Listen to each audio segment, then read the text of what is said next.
टीनू तोता एक गरीब किसान था। वो मेहनत मजदूरी करके अपना और अपनी बेटी चिंकी चिड़िया का पेट पाला करता था। बीतते समय के साथ टीनू की बेटी चिंकी बड़ी होती जा रही थी। अब टीनू को उसकी शादी की चिंता सताने लगती है। टीनू बहुत मेहनत करने लगता है ताकि वो पैसा जमा कर सके और अपनी बेटी की शादी धूमधाम से अच्छे घर में कर सके।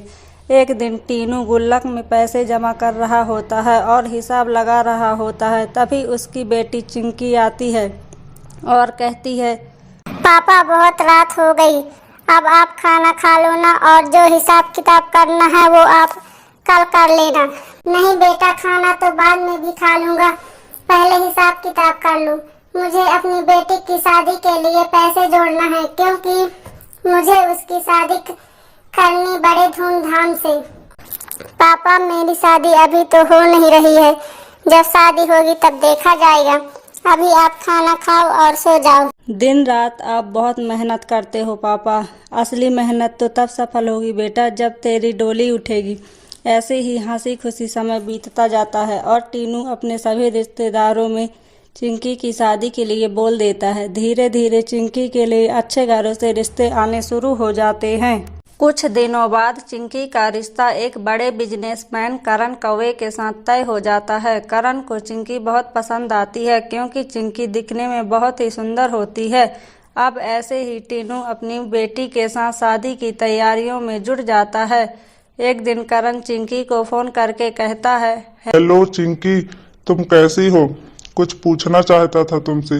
हाँ जी पूछिए, क्या पूछना है मुझसे? क्या मैं तुम्हें पसंद हूँ? मतलब तुम इतनी सुंदर हो और मैं काला कौवा। हाँ जी, आप मुझे दिल से पसंद हो। वैसे भी रंग रूप, अमीरी गरीबी ये सब मैटर नहीं करता। जिसके साथ आप रहना चाहते हो उसकी क्या सोच है ये मैटर करता है। इसका मतलब ये है मेरी पसंद बिल्कुल परफेक्ट है। मुझे तुम बहुत पसंद हो चिंकी। इस तरह से दोनों आए दिन फोन पर बातचीत करना शुरू कर देते हैं और दोनों को प्यार हो जाता है। फिर एक दिन काला कौवा बड़े धूमधाम से अपने रिश्तेदारों के साथ बारात लेकर चिंकी के घर आता है। चिंकी भी दुल्हन की तरह तैयार होकर मंडप में आती है और हंसी खुशी दोनों का विवाह हो जाता है। विदाई के समय चिंकी बहुत रो रही होती है। तभी करण के पिता चिंकी के पिता टीनू से कहते हैं, टीनू तोता, मैंने जो तुमसे डिमांड की थी उसके हिसाब से तो यहाँ वो कार नहीं है। तुम्हें तो पता है ना, मेरा बेटा बहुत बड़ा बिजनेसमैन है और तुम्हारी बेटी जो डोली है तभी उठेगी जब तुम मेरी मांग पूरी करोगी।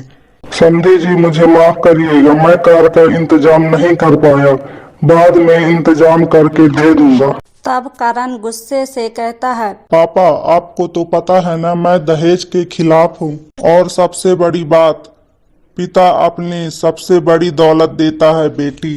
और क्या चाहिए आपको? अगर चिंकी की जगह आपकी बेटी होती तब आप क्या करते पापा? ये सुनकर काले कौवे की नजरें शर्म से नीचे झुक जाती हैं। करण अपने पिता की एक भी नहीं सुनता और वो जिद पर अड़ जाता है कि वो चिंकी को अपने साथ ही लेकर जाएगा।